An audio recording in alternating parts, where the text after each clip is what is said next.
Hello, my dear students.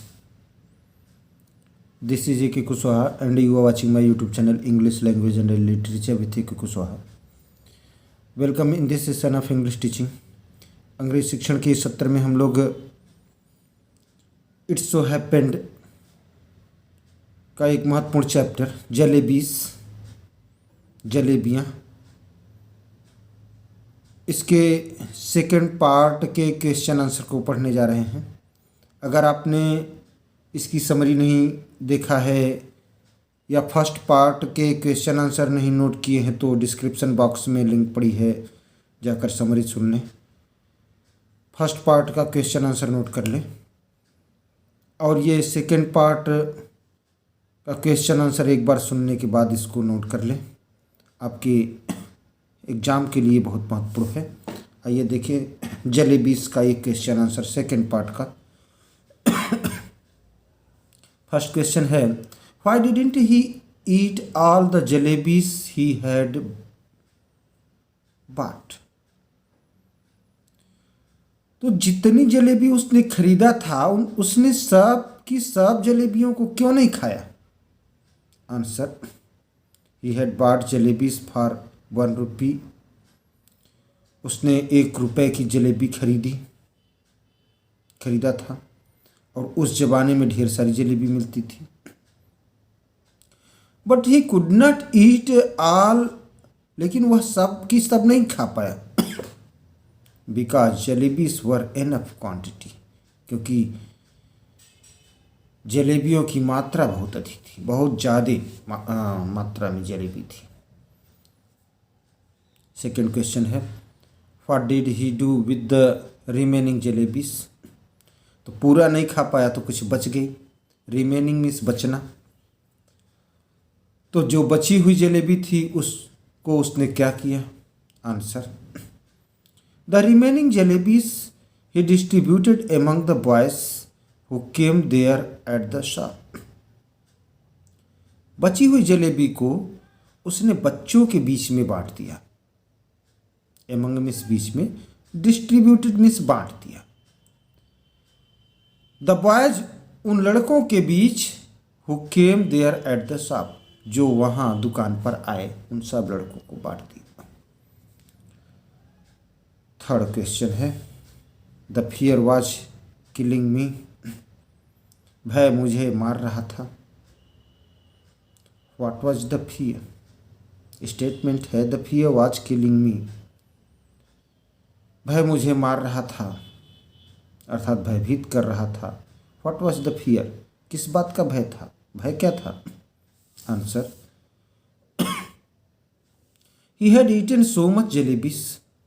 उसने ढेर सारी जलेबी खा चुका था। So there was the problem of digesting them all. इसलिए उन सब को पचाने की जो, डाइजेस्टिंग मीन्स पचाना, पचाने की समस्या थी। He was afraid of coming out with a बर्फ। वह भयभीत था, डर रहा था। बर्फ मीन्स डकार होता है, कि डकार के साथ वे जलेबियाँ बाहर न आ जाए, इतनी जलेबी खा लिया था। फोर्थ है, children's stomachs are like digestion machines. बच्चों के पेट पचाने की मशीन की तरह होते हैं। What do you understand by that. आपका इससे क्या अभिप्राय है। डू यू एग्री, क्या आप सहमत हैं इस स्टेटमेंट से। कौन सा स्टेटमेंट, कि बच्चों के पेट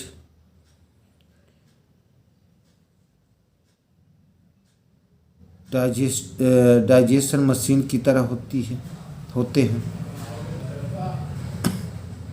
answer, it means that children have the capacity to digest a lot of things. इसका अभिप्राय है, इसका मतलब है कि बच्चों के पास कैपेसिटी होती, क्षमता होती है ढेर सारी चीज़ों को पचाने की। नई मशीन, नया कोठा, नया लीवर तो पचाने की शक्ति होती है, क्षमता होती है।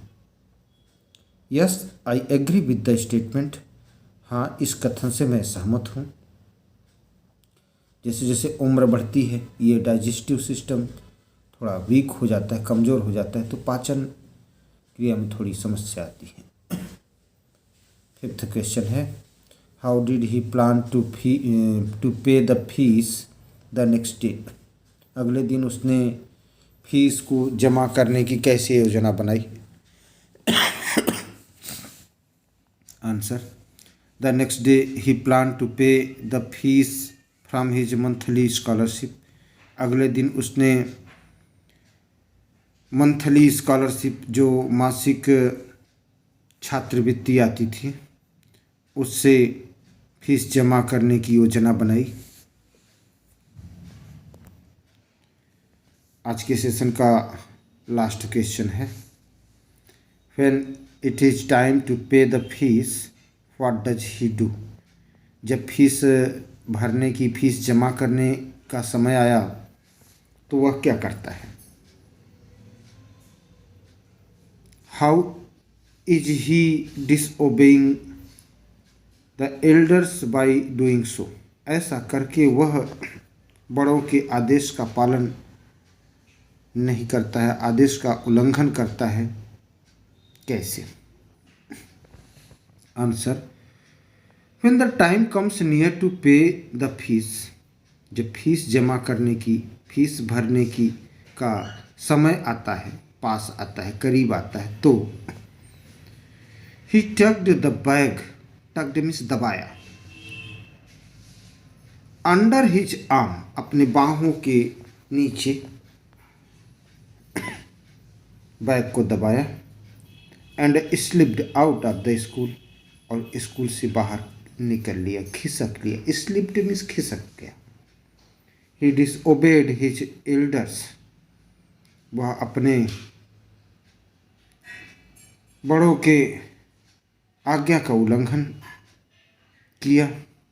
Bye crossing the railway track, तो रेलवे ट्रैक को क्रॉस करके बड़ों के आदेश का उल्लंघन किया, आज्ञा का उल्लंघन किया। प्रिय छात्रों, उम्मीद करता हूँ कि ये आपके लिए हेल्पफुल होगा। Thanks for watching.